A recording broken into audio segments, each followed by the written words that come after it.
The incredible sequel to the best-selling RPG hit Breath of Fire is here. You are the last member of the Dragon Clan, fighting to rid the world of a growing evil. A cast of unusual and exciting companions joins you in your adventures across a wondrous land full of magic and mystery.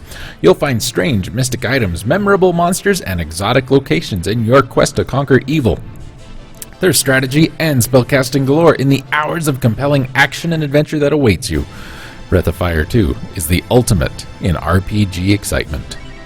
And it is indeed Breath of Fire 2, role-playing game from Capcom, part of the Breath of Fire franchise, released in 1995. It is, of course, the sequel to Breath of Fire. It was later ported to the Game Boy Advance and re-released worldwide and the Virtual Console. There you go. Unlike other installments, this is a direct sequel set 500 years after the original. Most of the other games don't really have anything else to do with any of the others directly. It's kind of how the series works. Let's see, we have a redesigned text-based game menu as opposed to the icon base from the original, as well as a monster meter that indicates the probability of encountering enemy monsters in an area.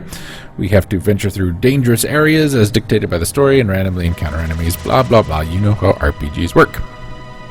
Turn-based combat to the works. Let's see. Characters were designed by Capcom artist Tetsuya Yoshikawa, who provided the artwork for the cast in the previous game.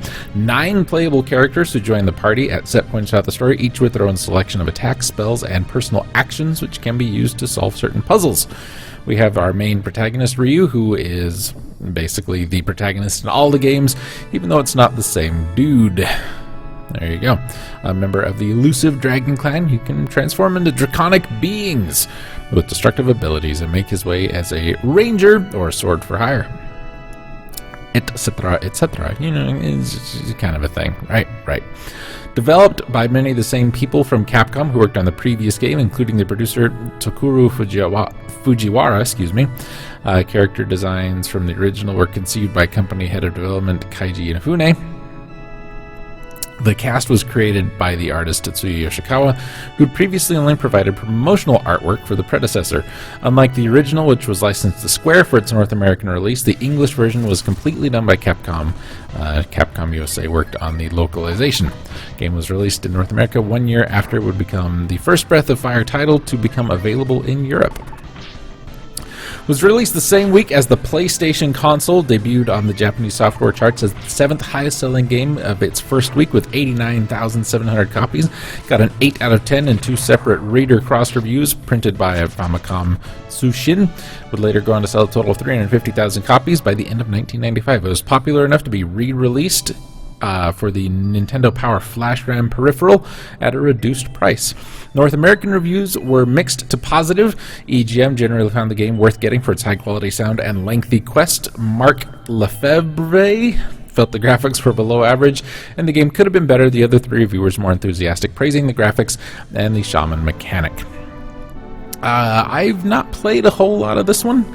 I like the character sprites better, I like the artwork in this game better, and I like the music in this game better than the first one. We've got a Let's Play over at the website Jade has done.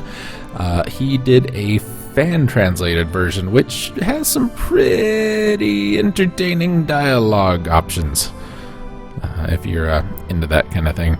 I'll probably be playing this eventually, because I've got a request for the 3rd game sitting on the burner that I need to get to.